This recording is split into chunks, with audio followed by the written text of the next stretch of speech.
Hello and welcome back to English Today, and this is DVD 5 and the first DVD of the elementary level.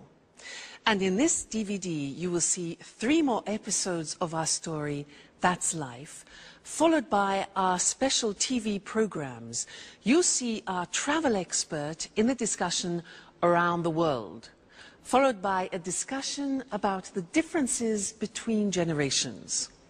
Then, in the grammar section, we will study the verb have and have got, and also the past tense of the verb to be. We will also learn to give instructions and directions using the imperative. Okay, so enjoy your studying and have fun.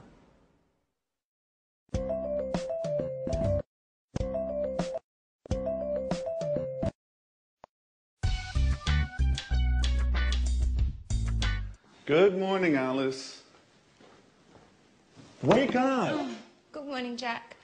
Please give me a cup of coffee. Bring me back to life. I'm still asleep. Here you are. So, what are you doing today? Well, first I'm taking a shower. And after that, I have my daily appointment with Ask the Stars. Ask what? Don't you know it? Sorry, no. It's the horoscope I listen to every morning on the radio. It's fantastic. I can't start my day without it. How can I go out in the morning without the advice of Ask the Stars? Please, Jack, this is not a joke. Our entire life is driven by planets. By the way, what are you doing today? Well, I'm going to work, just like every day. And today is Tuesday, isn't it? I have to go to the karate gym. Wow. Are you doing anything this evening? No, I don't have anything planned. Well, Sharon, Anne and I are going to the cinema. Maybe Peter is coming too. Would you like to come? That sounds great. Which film? We're seeing Interview with a Vampire. Not that film, guys. I hate horror films. Why don't we go to see the latest Julia Roberts film? Oh, please. We don't need more romance. We already have our love story in the apartment next to us. With Peter and Sharon, I mean. Okay, you are right. Let's go to see Interview with the Vampire, then. Well, I think I prefer to stay at home. Now I've got to go to work. See you later. Is everything okay, Jack? Yes. Why? It's late, that's all. Bye. Bye.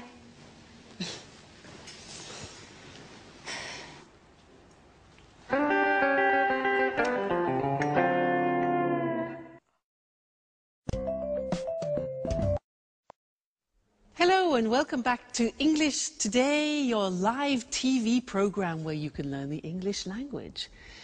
And in this lesson, we're going to look at the verb have. Now, the verb have, you think, well, that's easy. It's not true. It's actually quite complicated because there are 2 ways of using the verb have in English. I can say, I have a scooter, or I've got a scooter. Well, in this lesson, we'll look at the first way, I have a scooter. Now, in our last episode, do you remember that Alice said, I have my daily appointment with Ask the Stars. You know, she believes in the stars. I have my daily appointment. Just simply the verb have. Now, I want to give you a little test before we move on. If I say, I have a scooter, how would you ask me the question about that? The scooter? How would you do it? Have you a scooter? No, that's not possible. Something missing, like an auxiliary. That's it. Do you have a scooter? Now, this is a typical mistake. People often think that have you a scooter is a question, but the verb have needs an auxiliary. Do you have a scooter? Okay? Listen to this. He has a scooter. He has, Mr. Snake, a scooter. What's the question? Careful. What's the question? Has he... No. Does he have a scooter? Yes, that's it. So you need the auxiliary. Does he have a scooter? Fantastic. Let's look at the screen and check on that. So, the verb have. I have blue eyes. You have a new car. She has, third person, psst, Mr. Snake, S. Look at the spelling, H-A-S. She has a cat. He has a dog. It has 4 doors. We have a garden. You have a course, an English course. They have 3 children. Now the negative. I don't have blue eyes. You don't have a new car. She doesn't, look at the pronunciation, she doesn't have a cat. He doesn't have a dog. It doesn't have 4 doors. We don't have a garden. You don't have a course. They don't have 3 children. Okay? The question, do I have blue eyes? Do you have a new car? Does she have a cat? Does he have a dog? Does it have 4 doors? Do we have a garden? Do you have a course? And do they have 3 children? Okay, so that's the verb have. Don't forget the auxiliaries do and does. Now, another interesting thing about the verb have is that often we use it in special expressions which make up verbs with particular meanings. And in other languages, in these situations, you hear make. Let me show you.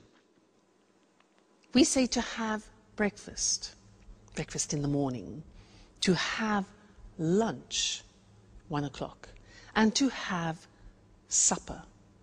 So to have breakfast, to have lunch, to have dinner. Now dinner is what time? Dinner and supper, what's the difference? Dinner at 8 o'clock in the evening. Supper is something we have at about 10:30 or 11 o'clock at night. All right? So we use the verb have for these. We don't say to have a breakfast, but to have breakfast, have lunch, have dinner, have supper. Other things, we say to have a cigarette. We say to have a cup of coffee, to have a drink of any sort. We also say to have a shower in the morning, you know, to have a shower. In other languages, they use make a shower or make a bath, for example. But in English, we say to have a shower, to have a bath in the bathroom. We also say to have a rest. We say to have a party. Did you have a good party? We say to have fun, which means to have a good time, okay? So these are very common expressions which we always use with the verb have. Have breakfast, have lunch, have dinner. Okay. Now, when we go back and listen to our friends, they will introduce the other form, have got, and then afterwards I'll tell you all about it. All right? So see you then. Bye.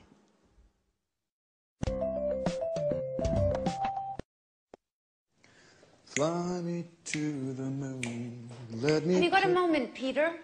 I've got a problem with my computer. I don't know very much about computers. And I'm going out. They're waiting for me at the theater. Always busy, huh? Okay, Sharon, take it easy. Shall we have a look?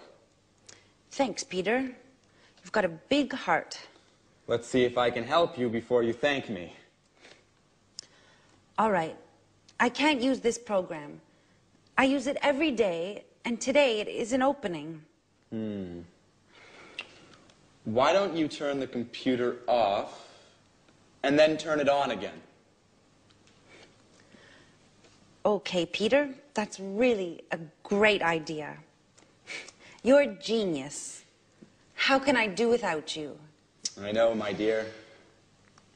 What are you working on? I'm writing my curriculum because I would like to find a new job. Listen, Peter, I don't know how to write it. Can you help me, please? I'm sorry, Sharon. I'm in a hurry. I have no time. I'm late. They're waiting for me. Very kind, as usual. Listen, Peter, Anne, Alice, and I are going to the cinema this evening. Would you like to come? I'd like to, but I can't. I have to... Go to the theater. Yes, I know. You always have something else to do. Oh, come on, Sharon. What's the problem? Maybe you're jealous of my career. Oh, Peter, I'm just tired of always coming second.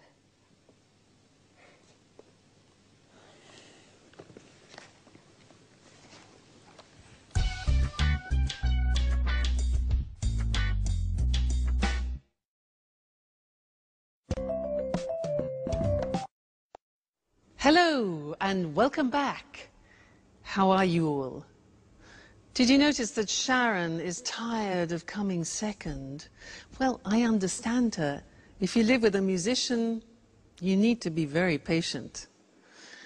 Now, Sharon said in that last episode, she said, "Have you got a moment?" Then she said, "I've got a problem with my new laptop." Have got. And this is what I want to study with you now. The second use of have got. Now, in order for you to understand it better, let's do something in a typical context where we would use have got. Let me tell you about my present situation.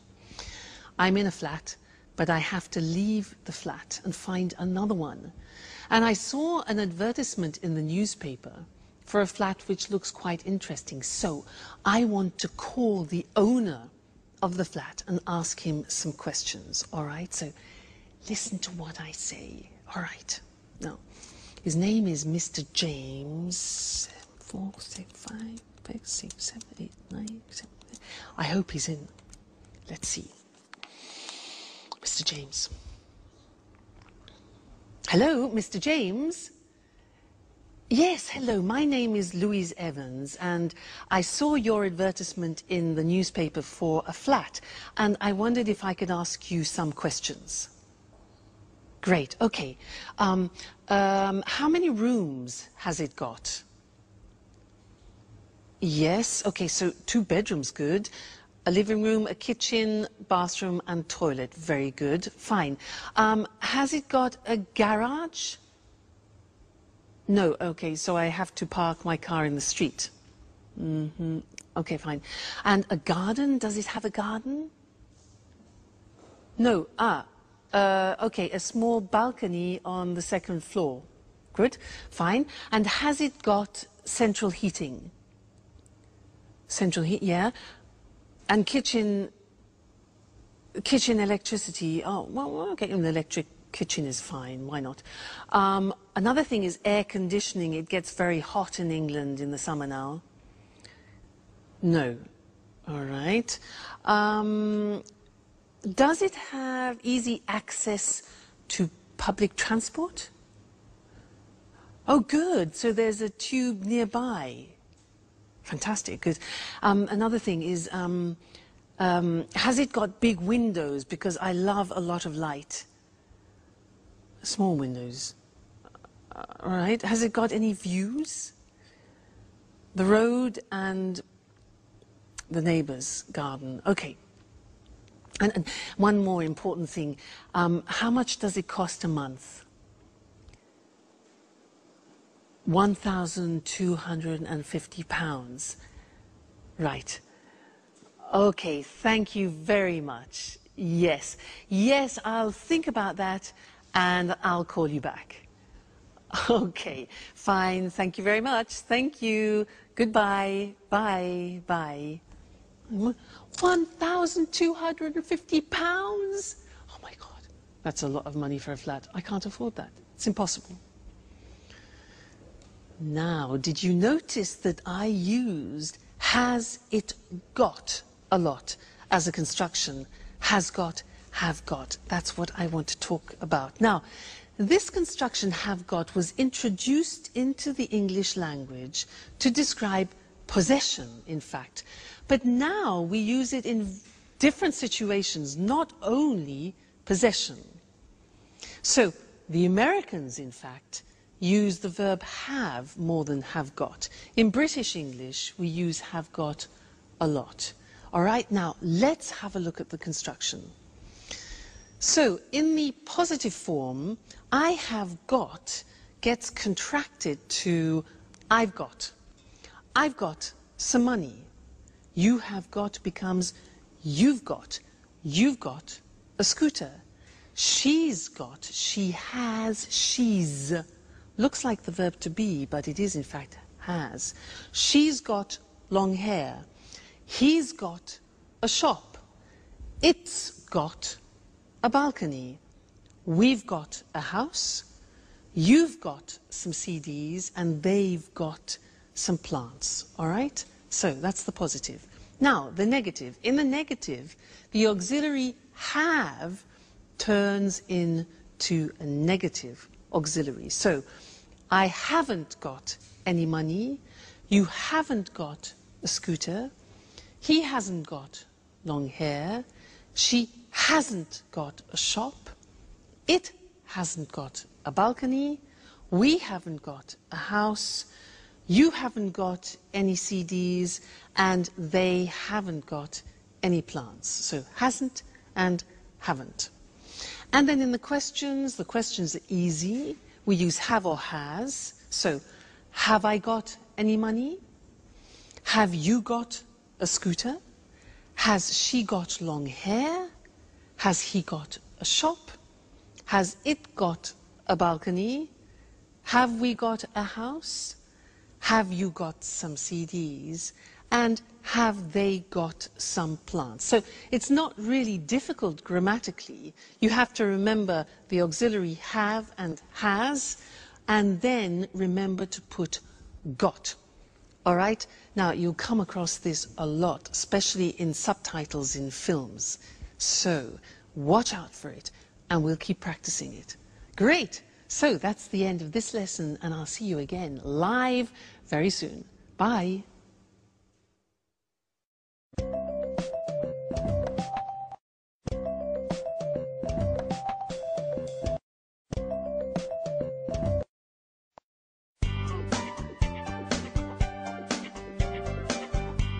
Hey, Anne. Housework, eh? Yeah, at last. Can I ask you a question? Sure. Oh, how are you and Peter? We're fine, thanks. Listen, I want to go to that bookshop. Do you remember? Oh, yes. The one with lots of photography books. Yeah. And thriller books. Yeah. And with the red coffee tables and flowers on the windows. Yeah. And where you can sit down and drink a delicious hot chocolate. Yes, Anne. That's the one. The London Reader. It's a great place. Yes. How do I get there? Is it far? You can walk from here. It's about 10 minutes away. Great. Oh, okay. Let's see. Go out the front door and turn left. Easy enough. Go straight ahead, past the traffic lights. Right. Straight ahead, past the traffic lights. Turn right into June Lane. June Lane. Then follow June Lane to the end of the street and turn right into May Avenue. Just a moment. Turn left on May Avenue. No. turn right into May Avenue, and the bookshop is Hi, Sharon. What are you girls talking about? I'm giving Sharon directions for the London Reader. So, turn right into May Avenue, and the bookshop is the second shop on the left, next to the butcher's. No, Anne. Sharon, the bookshop is on the right, past the museum and between a chemist and a bank. No, no, Jack. You are wrong. The bookshop is... Okay, guys, be quiet. Don't worry. I've got my map. Sharon, I can come with you, if you don't mind. Great. That's very kind of you, Jack. Jack, housework? Do you remember?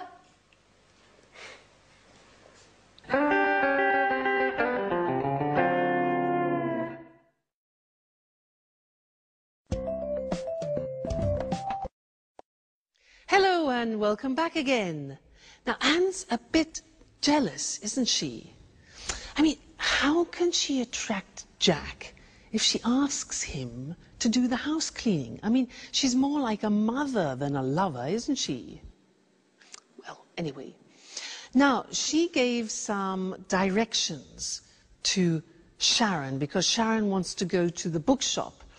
And actually, Mr. Monkey wants to go to the same bookshop. So I want to test those directions to see if they work. Let's imagine this is the bookshop, okay? Mr. Monkey wants to go there. So let's see her directions. So go out of the front door and turn left. Okay, Mr. Monkey, turn left. Great. Then go straight ahead. Go straight ahead until the traffic lights, you know traffic lights?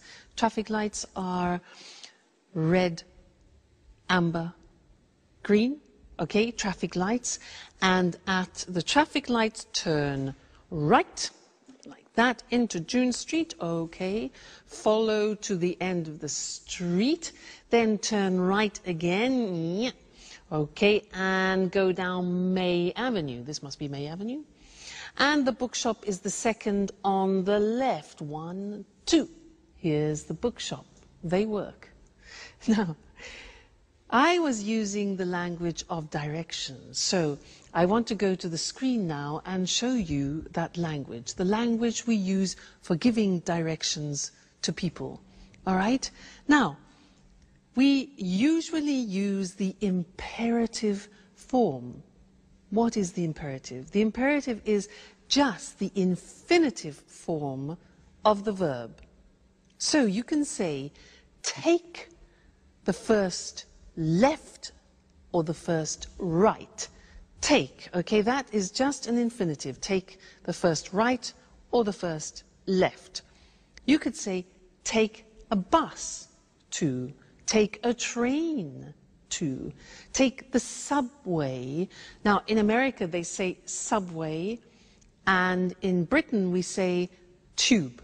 Take the tube to. Okay? Another example. Turn left, turn right. So turn is the verb. Turn left, turn right. Okay? Another possibility is go straight on, which is an expression we use in Britain, or go straight ahead, which is an expression that they use in America. But we use both. Straight on, straight ahead. All right? Then we can say go past the shop or go along the street, a road, or an avenue. Again, we use go, it's the infinitive, and it's the imperative form, all right? Another example, at the end, we can say the position. It's next to, it's near to, it's opposite, it's between, it's on the left, it's on the right. You remember the prepositions that we did at the beginning? Well, that's to indicate the actual spot. Great, so that's giving directions using the imperative form. Now, let's go back to our friends in That's Life and listen to Jack, who is giving Alice instructions about using the internet. And listen to the imperatives that he uses, and I'll see you later, all right? Bye for now.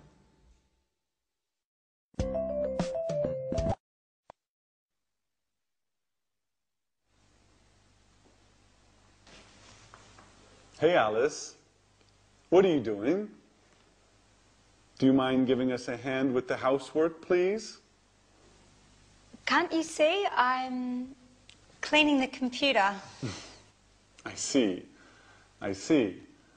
Why is the computer on? Just a moment. I don't understand how to connect to the internet on this computer. Can you help me? Okay, but just for one moment. Thanks, Jack.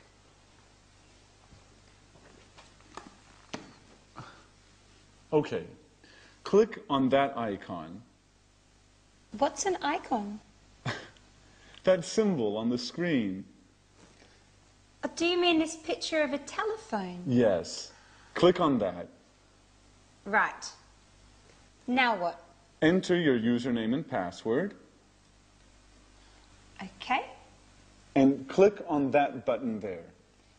Click on the button.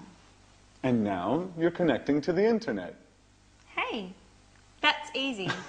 It's very easy, Alice. You are hopeless with computers. And with housework, too. Come on, Alice. It's time to clean up this mess now.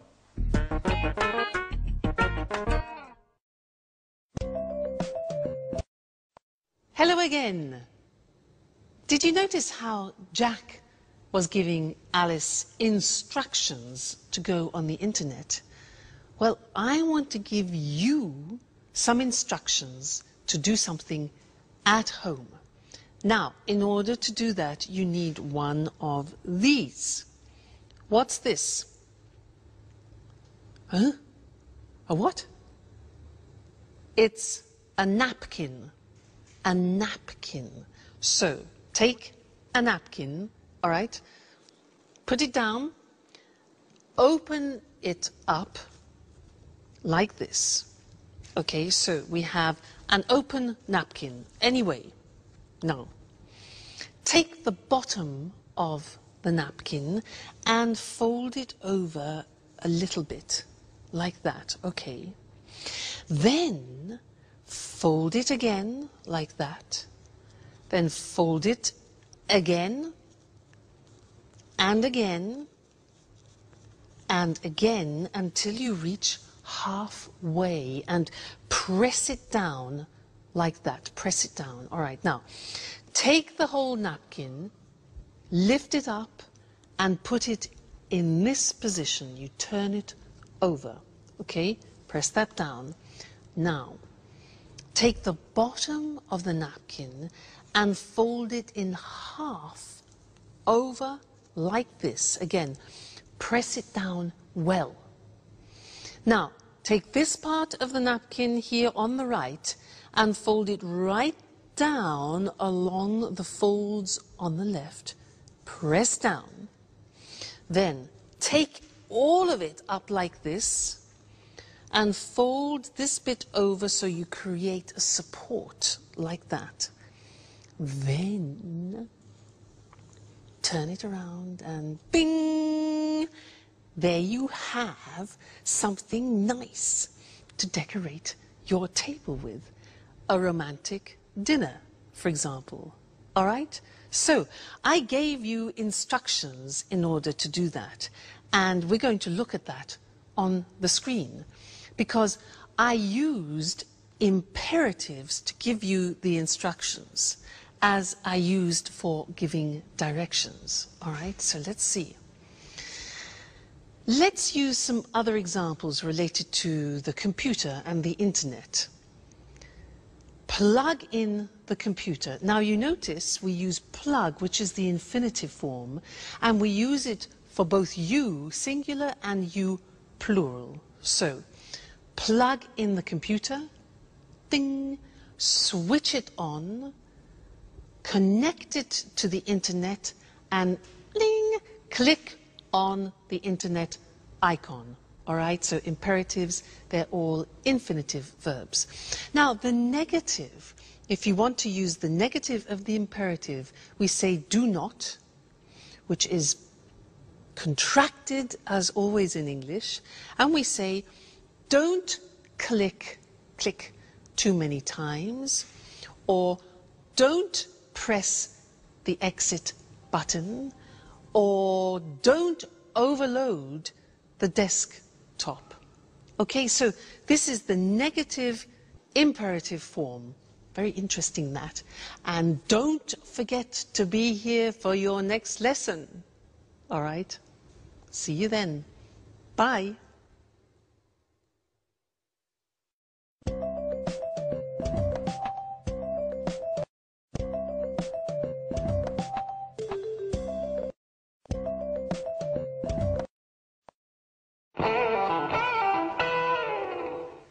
Jack, where were you yesterday evening? Why? There was a great party at Mary's. Really? I wasn't invited. I can't believe that. Everyone was invited. I'm sure I wasn't. Anyway, I was busy yesterday. Oh. Did you have a meeting with some clients? No, I didn't. So? What? Where were you? I was with Robert at the Red Lion pub. That's impossible. Robert was at the party. Oops. I always get them mixed up. I was with Charles. Charles was at the party too. Come on, Jack. Who were you with? You are too curious, Alice.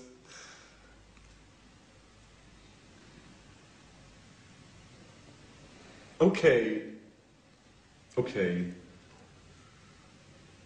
I was with a girl. Uh-oh. And?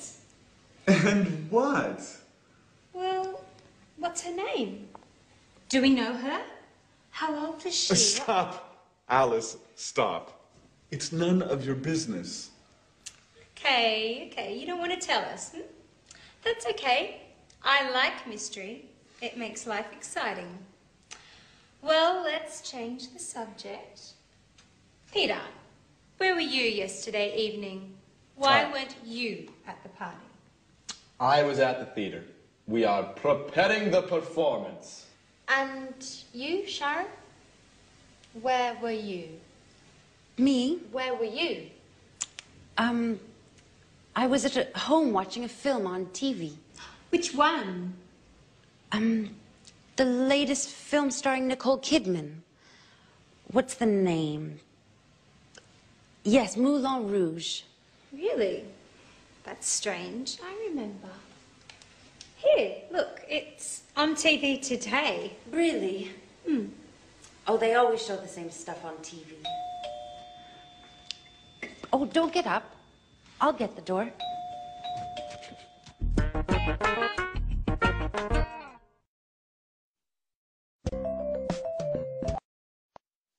Hello again, everyone. Well done, Sharon. That was a bit embarrassing, wasn't it? Now, where were you last night? Well, I wasn't at a party. I wasn't in a pub like Jack. I wasn't at the theatre. I was at my first samba lesson, and it was great.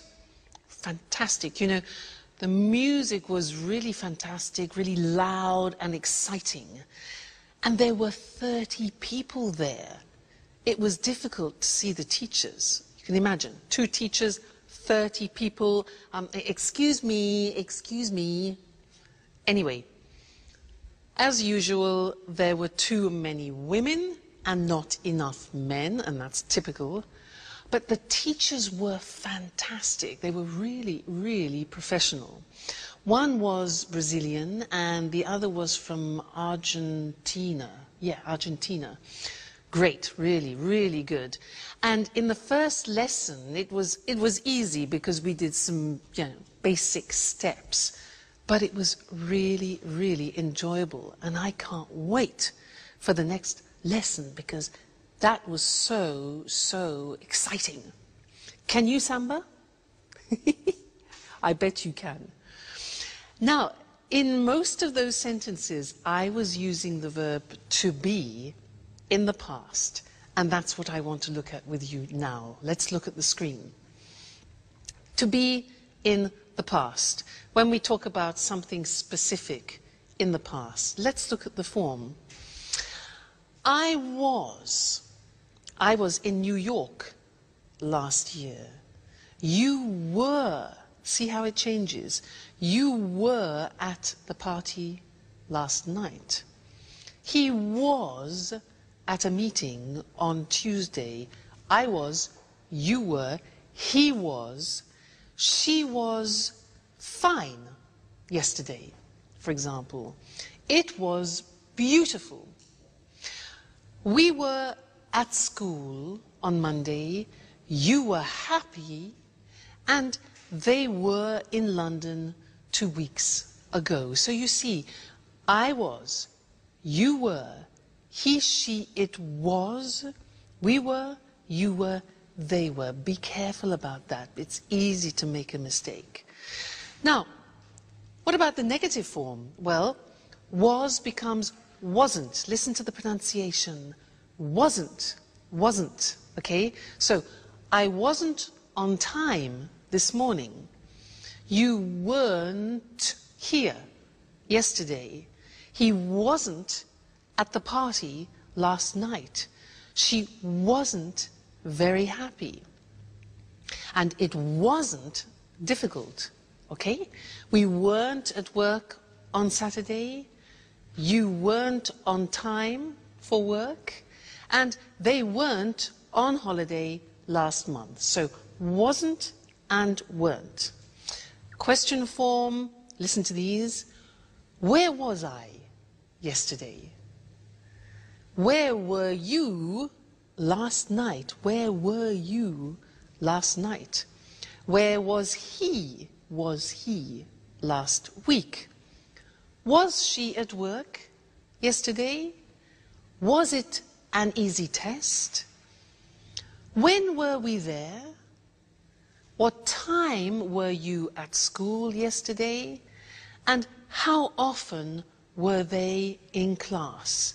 So, the verb to be in the past tense, I was, you were, he, she, it was, we were, you were, they were. Very important. You can't live without that verb to be in the past. All right? Great. Well, we will continue with the past in the next lesson. So, see you then. Bye.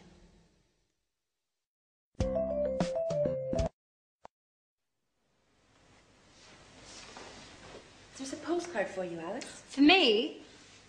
Oh, it's from my father. He was in the Bahamas last week. Really? I was in the Bahamas last summer. Just you? Oops. Sorry, Sharon. We were in the Bahamas last summer. It was sunny and hot. Perfect weather for swimming and relaxing. It was fantastic. Fantastic. Yeah, fantastic. I'm sure it was.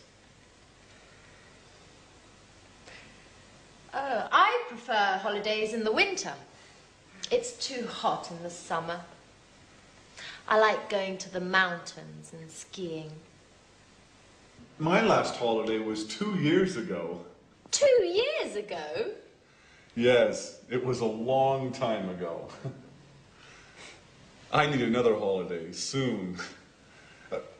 Anyway, was your father on holiday in the Bahamas, Alice? No, he wasn't. He's working on a new play there. Oh, how fascinating it must be being a director. Fame, money, and a lot of travelling around the world. And no time for family. Just a few calls, postcards, and a lot of misunderstandings. Why don't you call him now? I don't think that's a good idea. Why? When was your last call? 3 weeks ago? That's a long time. Come on. Alice, call him. I'm sure he'll be happy to hear from you. Well, maybe you're right. Okay, I'll call him. Thanks, Jack. For your advice, I mean.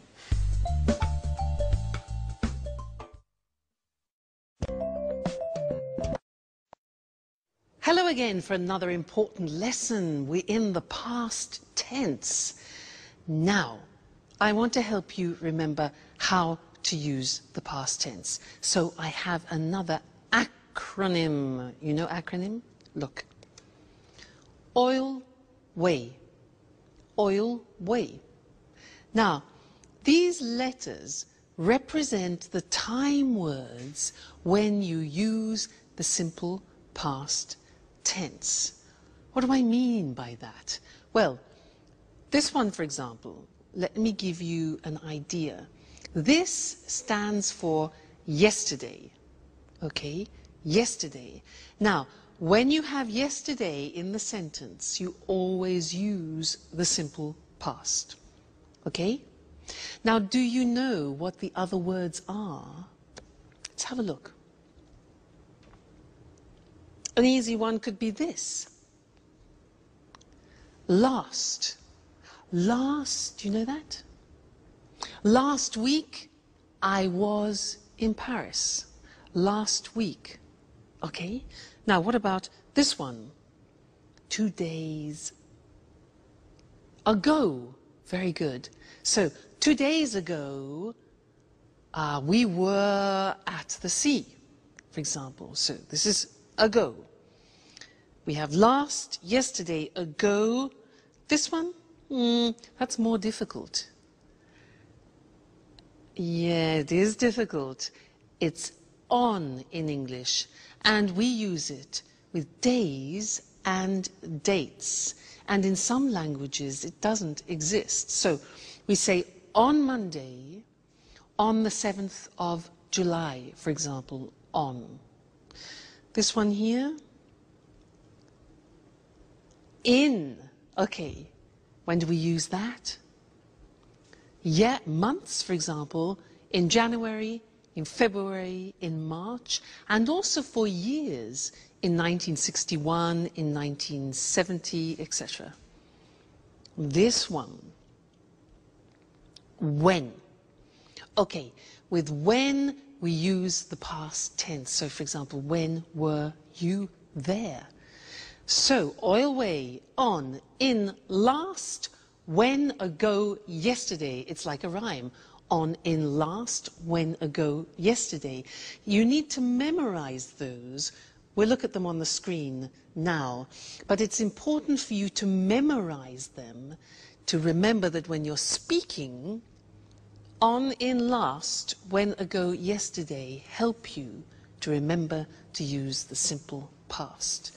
So, to revise that, our acronym OIL WAY. On we use with days or specific dates. So, the party was on Friday, or he was in London on the 2nd of March. Okay, the date. Then in with a specific year or with months. So, for example, she was born in June in 1976. Next, last. Last with, for example, the previous week, last week or month or year. So the examples are, they were in Vienna last month. When. Now, when with a past time clause, sometimes in the question, sometimes in the middle of the phrase. So, I was very happy when I was a teenager. Okay, that's when. Then ago, for example, 2 days ago, 2 months ago, 3 years ago. We were at the meeting 3 weeks ago, right? And then the last one, easy, yesterday, with the previous day. So I was at the cinema yesterday. All right, always, don't forget it, memorize it. On, in, last, when, ago, yesterday, always with the simple past. All right, that'll open up a world for you. Great. We will still do more about the simple past. It's an important tense. But the verb to be is often the one which people forget. So be very careful when you're speaking. All right? Great. Well, happy studying, and I'll see you again very soon. Bye.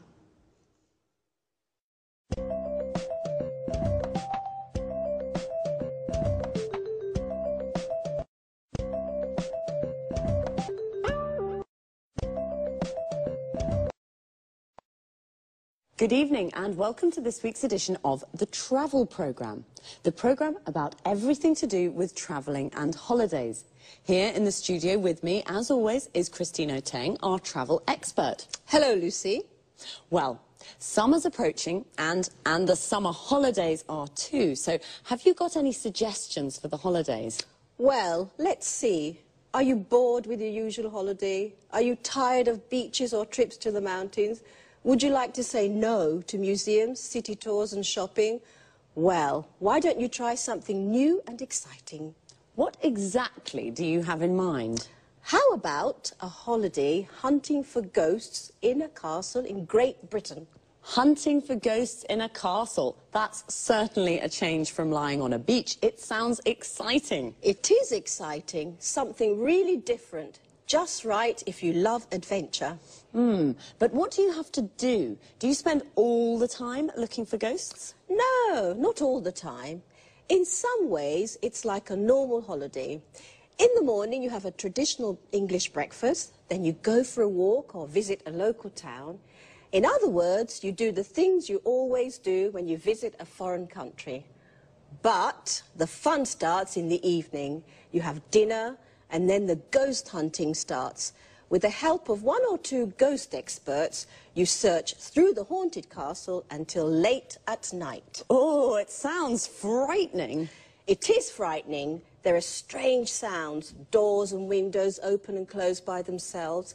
Yes, it's really frightening, but exciting too. Tell me, Lucy, do you believe in ghosts? Yes, I do, but I'm not very brave. I don't think I'd like to visit places like that, especially not at night. Are there any haunted castles in Great Britain? Oh, yes, there are, especially in Scotland. Many of the castles in Scotland have got ghosts. There are some fascinating ghost stories. There are lots of books about haunted castles. Why not read one before visiting Scotland? I see.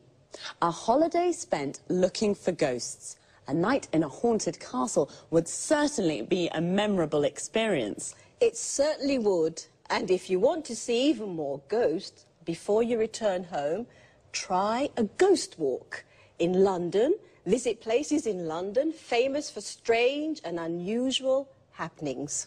Christine, this is definitely an interesting idea for a holiday with a difference. Well, if you're curious about ghosts and you love adventure, this could be just the holiday for you. Thanks, Christine, for this unusual holiday idea. You're welcome. Goodbye. And goodbye to all travellers. See you again soon. Do you believe in ghosts? To believe in ghosts means you think that ghosts exist. If you do, then you say, I believe in ghosts. We say that a castle is haunted when it has a ghost or more than one. We say it's a haunted castle. Now, there are lots of different kinds of holidays, and the holiday Christine just told us about is an adventure holiday. Looking for ghosts in a castle is an adventure. but personally I prefer beach holidays. They are definitely more relaxing. Or perhaps you prefer city holidays. A city holiday is when you visit a city. So let's look at some of the things you can do when you have a beach holiday. You lie on the beach in the sun and relax. This is called sunbathing. You go for a walk on the beach or go for a swim in the sea. Notice the expression go for. You can visit a local town. Local means that it's near the place where you are. What about when you have a city holiday? You can go on a city tour. A bus takes you on a tour round the tourist sites of the city. A tourist site is something that tourists want to see. For example, the Colosseum in Rome or Buckingham Palace in London. You can go for a walk around the city and visit the tourist sites. We call this sightseeing, and we say, go sightseeing. Just one last thing. Remember, there is a difference between travel and trip. To travel is a verb. When you go on holiday to a different city or country, you travel. A trip is a noun, and it's like a short holiday. You say, go on a trip. This means to go somewhere for a short time. For example, go on a trip to Scotland. Goodbye for now, and see you next time.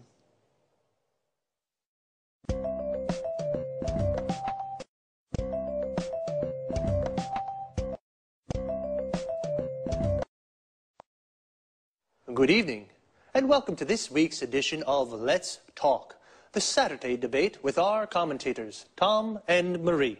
Good evening, Eric. Good evening. Well, this evening, let's talk about the differences between the generations. What do you think about this issue, Tom? I think that over the last 50 years, lifestyles have changed a great deal. There's been a lot of progress. New technologies have helped here. Think about healthcare. It's very good today. Television and internet tell people about the world and what's happening. So, lots of progress.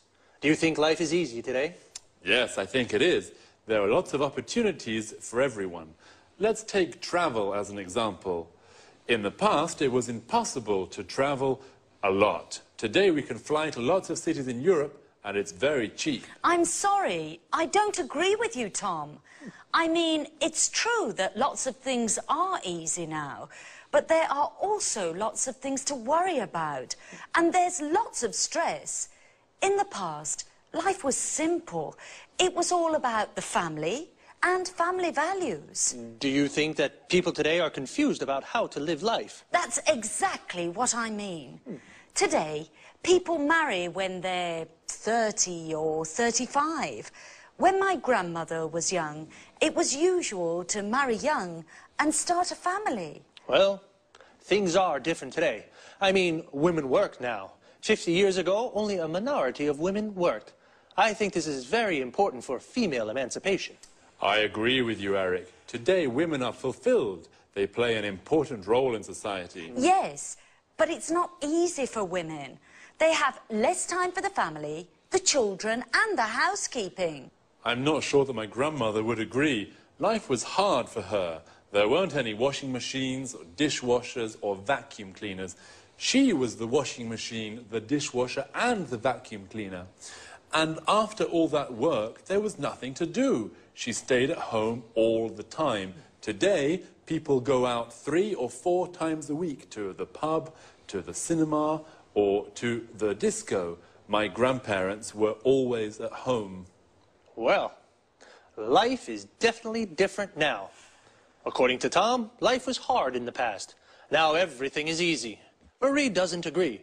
She thinks that life today is difficult and that people have lots of cares, worries, and stress. And what do you think? Well, it's time to say goodbye to our commentators. Goodbye. Goodbye. And we'll see you again soon on the next edition of Let's Talk.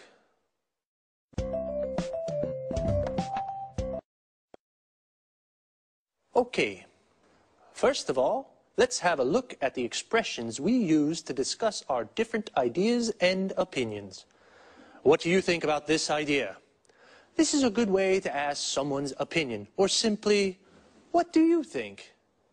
How about when you don't agree with someone's opinion? You can say, I'm sorry, I don't agree with you. This is a polite way to say, I don't agree. If you do agree with someone, then you say, I agree with you. When we give our opinions, we usually start with, I think, or I don't think. The use of that after think is optional. So we can say, I think it is important, or I think that it is important. Another useful expression is, I mean. And when we use it to explain our ideas better. Let me give you an example. Things are different today. I mean, women work now. So I say things are different, and then with I mean, I explain how they are different. What about the vocabulary we use to talk about the things that have changed in the last 50 years? Let's take healthcare. It's the protection a country gives to its people like doctors, hospitals, and medicines. These are all parts of healthcare. Another important thing is female emancipation, the freedom of rights that women have. And some things that we have in our houses now, which make our lives easier, are the washing machine.